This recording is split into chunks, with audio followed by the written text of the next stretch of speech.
Welcome everybody to coaching the female athlete. I am joined here by a couple of distinguished guests.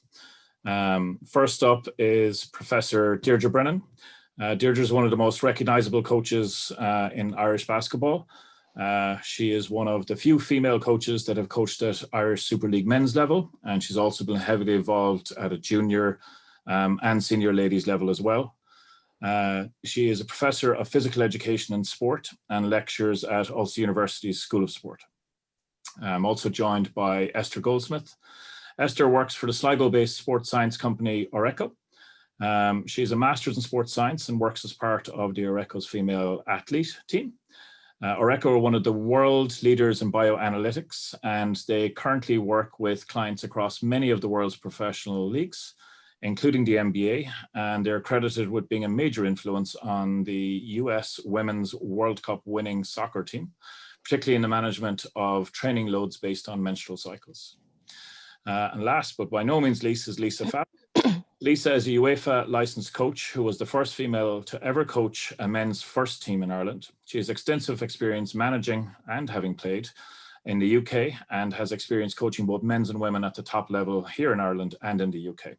She's also a regular pundit and broke that barrier. I think first female pundit who has become a regular in RTE's football coverage. So welcome, ladies. Thank you very much for joining us.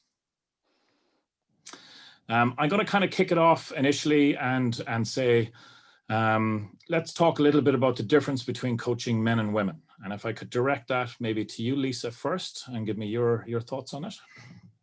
I think there's a lot of differences. There's a lot of similarities, but there are some very, very subtle differences and nuances.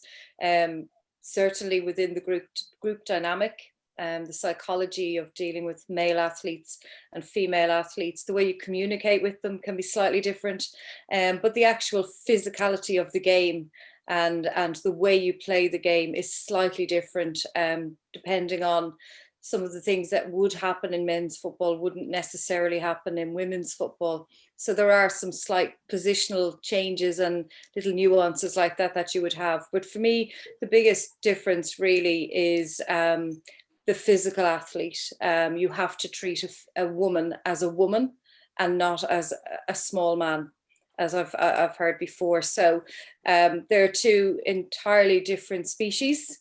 So you really have to tailor how you train the female athlete has to be specific for the female athlete and not the way you would train a male athlete, because their bodies are just fundamentally different.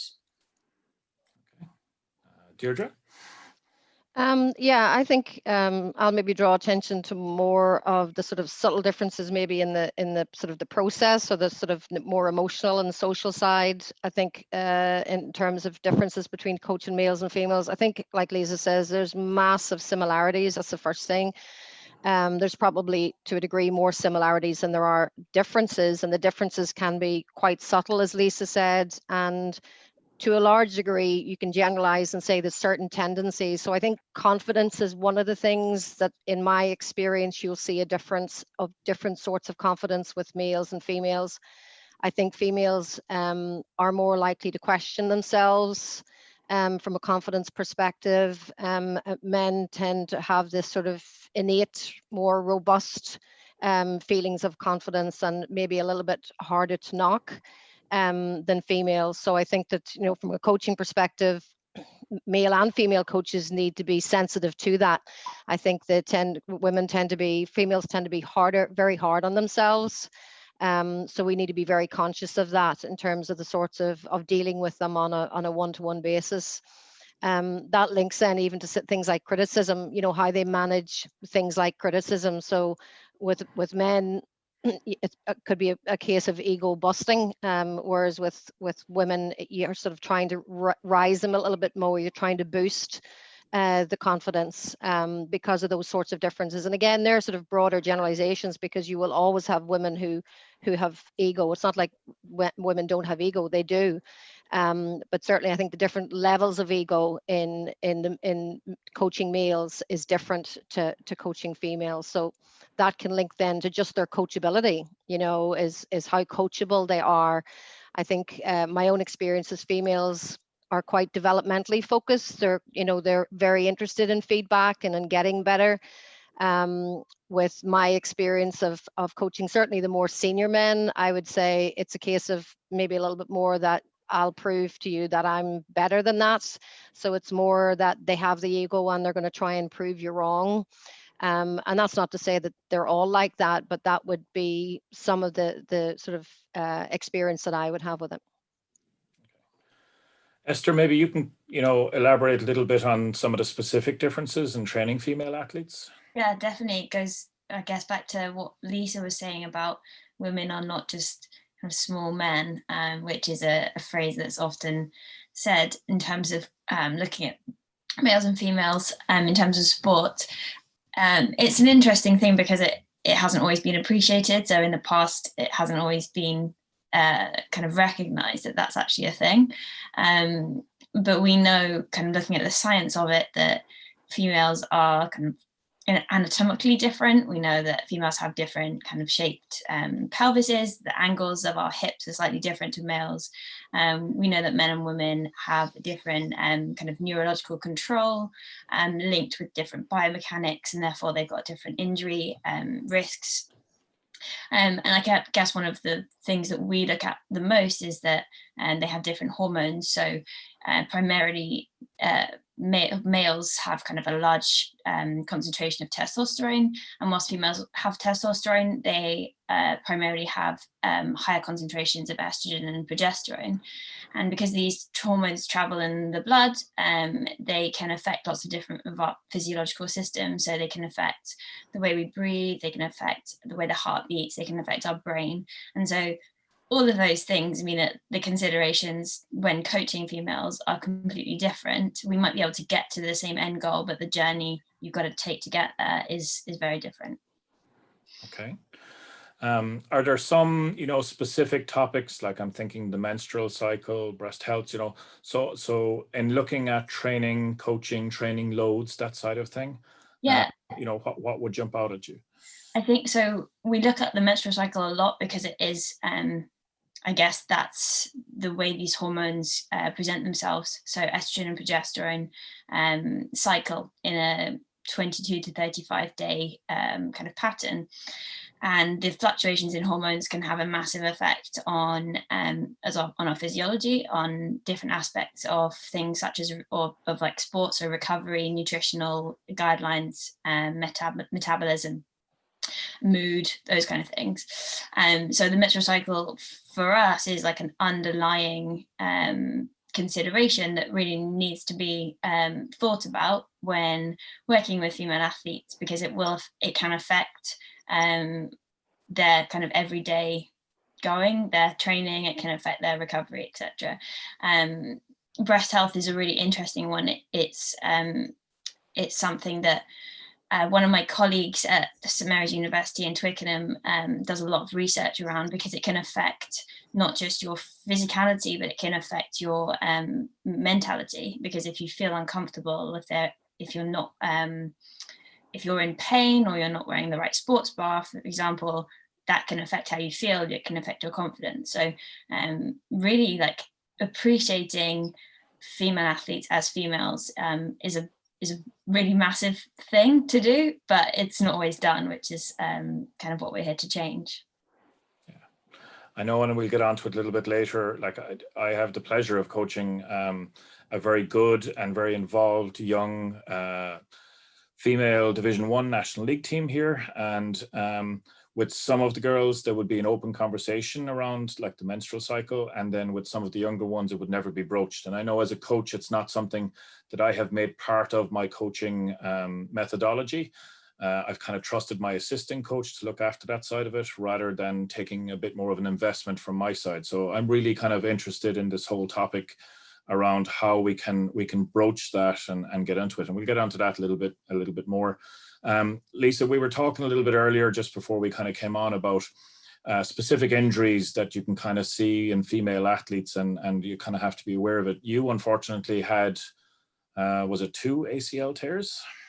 Yeah, I did the first one when I was 19, and I did it the second time when I was 27. So I certainly was able to get back from the first one. The second one I got back from probably shouldn't have really gone back and played, but it was more of a, I'm coming out on my terms as opposed to coming out on an injury's terms. And it was more that with me. But certainly, look, we can't deny that there are very high numbers of ACL injuries in female athletes, and I know there's a lot of really good research going on at the moment, and this is obviously one of those things that we touched on slightly earlier, that up until probably 5 years ago, really all of the research that was done, or the majority of the research that was done regarding injuries, regarding training loads, regarding even how we analyze sports, all of the metrics were done off male athletes, and often female performance was benchmarked against the findings of research conducted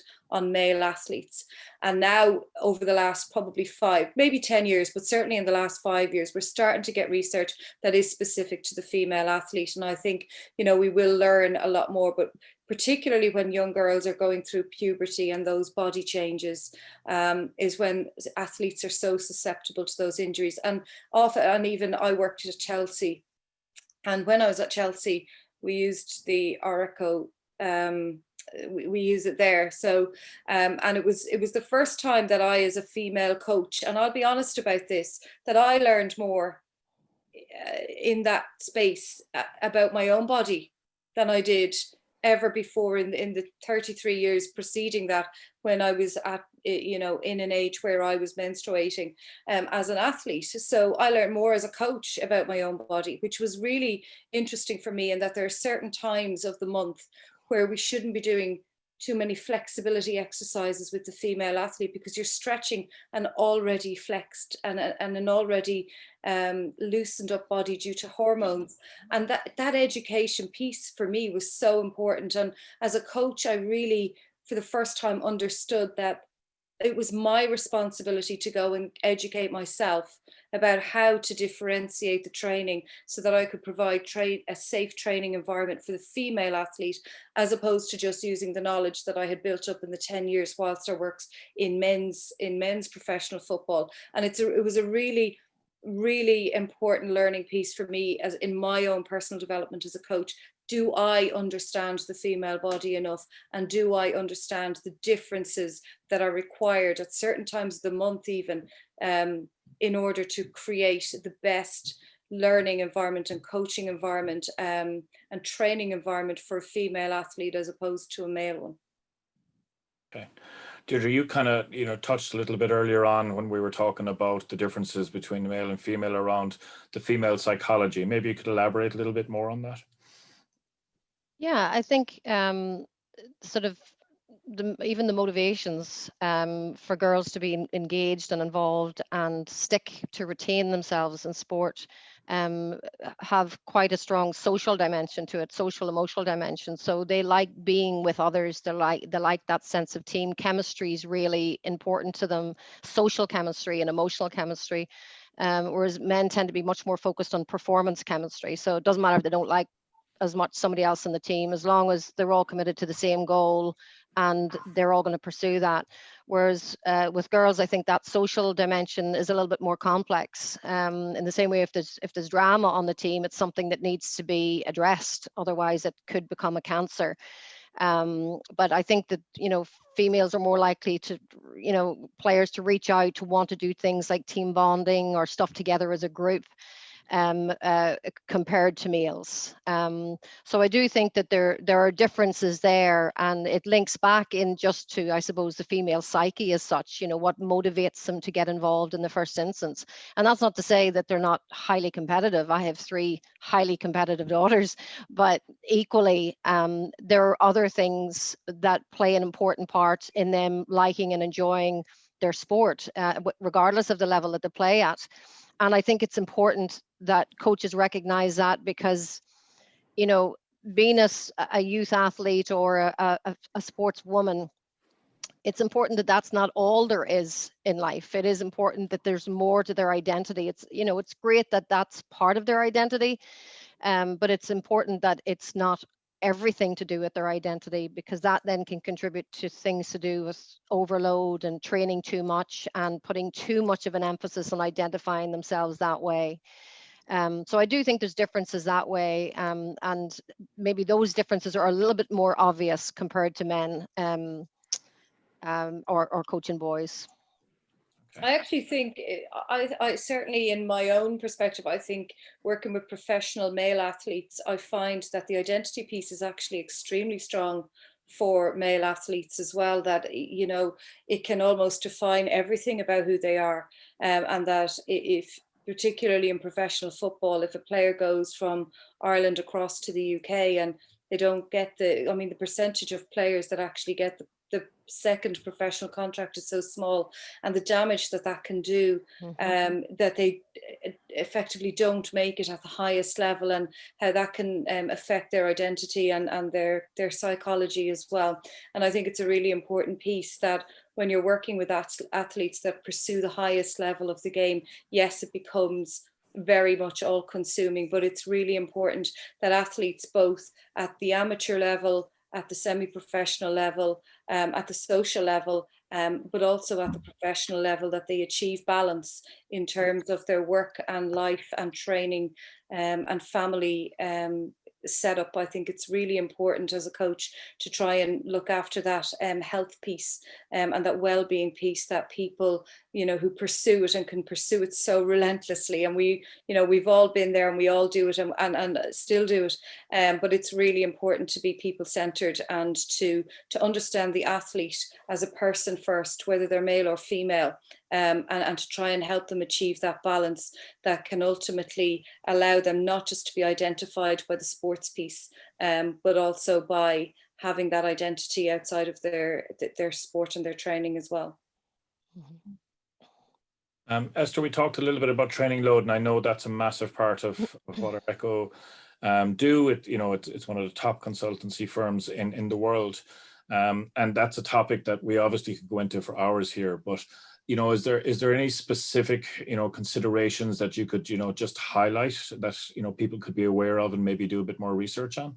Yeah, sure. So from a female point of view, I guess the kind of one of the main indicators that a female athlete might be overtraining, or it's also a mark of other different things, but would be to have kind of disruption to their menstrual cycle. So whether that's elongated cycles, so having really long cycles, basically long times between each period, or just losing them completely. So that's oligomenorrhea or secondary amenorrhea. And in youth athletes as well, if they haven't started their period before they're about 15 or 16, then there's often an indication that it can be to do with stress, it can be to do with psychological stress, it can be to do with kind of traveling or lack of sleep. It can be influenced by a lot of things, but in a lot of sports, we see that those athletes who are slightly maybe overtraining or underfueling, it's very sensitive. The menstrual cycle is very sensitive to that. And so that would be one of the first things if you're working with female athletes to make sure that they are menstruating, make sure that they're menstruating regularly. And if they're not, then have a real good look at their training load and their nutrition, because that's often the first thing, I guess the first thing to look at before delving deeper. There might be some gynecological problems as well. So having a medical professional alongside is definitely advised. I think as females are very susceptible to trying to do more, and certain sports as well, that gives way to particularly kind of individual sports.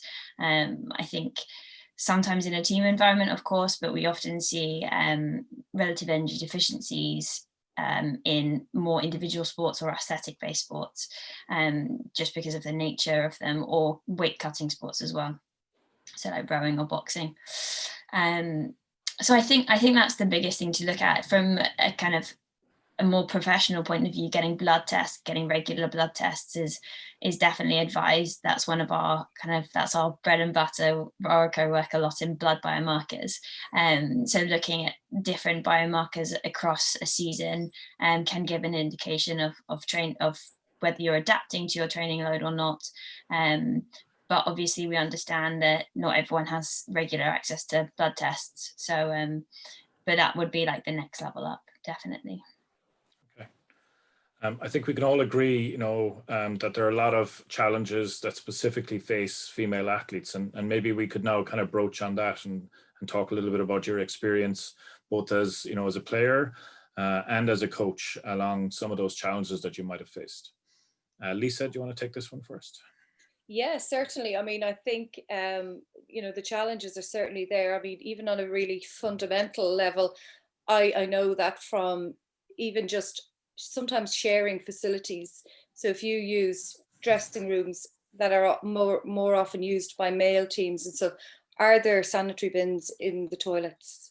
Are there even bins in the toilets? The amount of times I've gone into a shared facility and those things just weren't there on a very fundamental level. And as a female coach in men's sport, there was never any, and the dressing room was often an issue for me. Like I'd often have to go out and go to the toilet in the supporters' female toilets because there was nothing there. And it's like, it's not even something I had considered, but just from a fundamental point of view, have you got those things in place for female athletes or female teams, particularly if they're sharing facilities, because that can be a huge problem for them in that. But in terms of I think females probably bear the burden of the family. So if a female athlete has children, it can be very difficult to juggle that. Does a professional female athlete want to take a break to have children? And FIFA have announced some really groundbreaking news today that that professional female footballers will now be entitled to maternity leave, and that they cannot have their contracts ceased or annulled or anything like that as a result of being pregnant, which is hugely groundbreaking and probably something that we don't really often think of, but it's a massively groundbreaking thing. But in terms of the challenges, it's often that female sport is always often, most of the time, it's less than what the male equivalent is, regardless of the age group, and that's a real challenge. And I think it's something as a coach that you always have to drive for, to have the equal facilities, to have the equal standard, to have so that females don't feel that they are second-rate citizens within the club or within an organization. I think it's really important that you always push those boundaries to have the best resources, or at least the same as the lads of the same age group or the same level have. I think that's really important. And I just think in terms of the female, the biggest challenge probably in terms of trying to progress a female sporting career is the lack of knowledge around coaching female athletes. So from my own personal experience as a coach, if you are coaching female athletes, I would say go and educate yourself, go and read documents, reach out to people who have the experience, and try and educate yourself, because if you can find those little margins to help those athletes, you will bring performance onto a whole new level, and it's a really important piece, and a very rewarding piece, because you get that right, you can change the potential level of a female athlete and a female sports team. Deirdre, maybe you want to touch base? Yeah, I mean, I would concur with Lisa. I think even from a female coach perspective, the sorts of commitments. I mean, I was married with 3 young kids when I was coaching the men's Super League, and couldn't have done it if the club hadn't agreed to move their regular training slot from 6 to 8 to 8 to 10, because I said I'd do it on condition that I could have the kids in bed, because they were very young at that stage before I had it off, because I didn't want to miss that sort of quality time of dinner time and reading time and homework time, even though it could drive you nuts at time. But so those sorts of things, they worked around my schedule in order to facilitate me coaching in that particular program, which was required because it was a traditional slot that the men's team always had, was 6 to 8. So you do have to sort of bend, I think, to a degree for female coaches as well as for female athletes. The other thing, and I think needless to say that the 2020 initiative is doing is having a great impact, but to sort of the absence of role models, the visibility of female athletes is something that desperately needs to be addressed. You know, more girls need to see more girls participating at all levels, you know, not just, we've got to remember that the higher levels is something that a lot of kids, you know, is a very small percentage of girls that will represent their country, a very small percentage of boys that will represent their country. So we need lots of different sorts of role models out there, you know, not just those that are heavily involved in competitive sports. So we need to be doing a much better job of profiling female athletes at local, regional, and international levels, so that, you know, young girls feel that there's something, I could see myself doing that, and they need to have that sort of visibility if they've got something to aspire to. So, you know, I'd say the majority of young girls might struggle to a degree to name who are considered to be the best sort of female athletes, certainly in advance of the 2020 campaign. It would have been male athletes, and we need to try and change that. They need to have somebody to aspire to. So I think that's, you know, that's a challenge for young girls in sport. And I'm going to just throw this one out to all three of you. So, you know, would you have any advice to men coaching female athletes and how to approach, you know, discussing some of these subjects like the menstrual cycle, you know, and you know, breast health, that type of thing, which potentially is an uncomfortable subject, you know, and you know, what would your advice be to men who would be looking for some help along those lines? Shall I go first on this one? I think firstly the male coaches have to do some work as well. I think they need to educate themselves, whether that's through resources available or just by looking it up. The internet's a wonderful place. But I think if male coaches can educate themselves and then kind of act as if it is try to create this environment where it is normal to talk about menstrual cycles, it's normal to talk about periods and breast health and all of those kind of things, because I think the girls will respond to that, and it might feel embarrassing at the start, but it takes a period of time to normalize the conversation. I think male coaches need to show that they don't feel embarrassed, even if they do. But that's going to be a massive thing for any female athletes they work with. We bit of a shameless promotion. We have a coaching platform that it kind of helps facilitate that conversation between athletes and their coaches. So coaches can see where the athletes are in their menstrual cycle. So if they do feel embarrassed, if they don't want to say, oh, I'm sorry, I just feel like really lethargic and tired and I've got awful cramps today, I don't know how I'm going to feel in training, they can log that and the coach can see. So we're trying to be that intermediary kind of thing or tool that can be used. But that's not to say that the conversation shouldn't be had. That's the right word. So yeah, that would be my 2 cents on it. Yeah, I think, you know, it has to be stopped, considered like a taboo. It's not a taboo, you know, it's a physiological, it's something that's physiological. It's just something that happens. And I think that, you know, approaching it that way, this is just something that happens, and stop shying away from it to a degree. Now, I do think, you know, Patrick, you even said yourself, maybe differences between dealing with more senior female athletes and then younger athletes who may still feel just in that maturation stage of all of that physical development, but also the sort of the emotional development that goes along with that, and feeling sensitive and feeling that they have low self-esteem and don't feel very good about themselves, which can happen during that period as well. is to potentially, you know, that's what you use your captains for, or potentially your assistant coaches to try and develop those relationships. I think young girls need to feel that there's a trusting relationship there, and that it's not something that's going to be talked about, but it's, you know, that it's with others, but it's just something that is actually a matter of fact for a girl if she's in her menstrual period. So I think that you can use your team captains, you can use assistant coaches or team managers to try and handle that. If it's a little bit more, if you think the younger girls, if you're coaching younger girls, that they might, it may not be you, they actually might be super embarrassed about a senior male speaking to them about that. So it's finding other mechanisms to do that. I think with senior women, I mean, we're all grown-ups, you know, I just think it shouldn't be a taboo subject, and it should just be, they should feel comfortable to say it. And I think if you have a good trusting relationship with the athletes you're coaching, that there won't be a barrier to that. Okay. Yeah, I would agree. I think the normalization piece is really important. And I think as well, certainly from, like, I know we talk about male athlete or male coaches educating themselves around this piece and them starting to feel comfortable with it.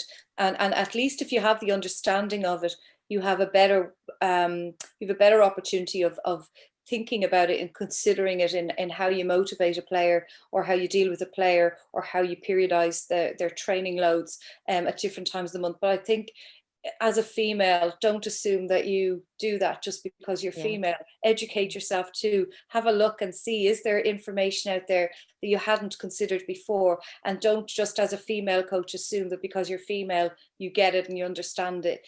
Do you really understand the impact of the menstrual cycle on the training loads, both from a physical and from a psychological point of view? And the other thing I find as well is that I've actually had quite a lot of male coaches reach out to me personally, so to try and get some advice, or because they care and they're not necessarily sure where to go to get the information. So I would always say reach out, and I love the idea of the get your senior players to start the conversation within the dressing room, and then come back then to the management team with some feedback, or find ways of getting the communication piece going, to both achieve the information and then use that information to benefit the group. But I think, you know, we're starting to be in a position where we're getting some good information available to us. There is some really good research, but for me, the biggest piece about all of this is education. Go and learn it, you know, educate yourself as a coach, male or female, and then you've at least initiated a process. Ladies, I want to say thank you very much. You know, that's 30 minutes that's just flown by, and you know, I really feel this is a topic that we could talk for hours on, and I do feel that it'll be, you know, of value to people. I want to say to everybody who's taken the opportunity to tune into this, thank you very much. There's a range of other discussions as part of this Basketball Ireland Performance Conference that's done in association with Pinergy. So please check out our social channels for some of the other topics. And ladies, I just want to say again, thank you very much for sharing your expertise. We really appreciate it. Thank you for having us. Thanks, Patrick.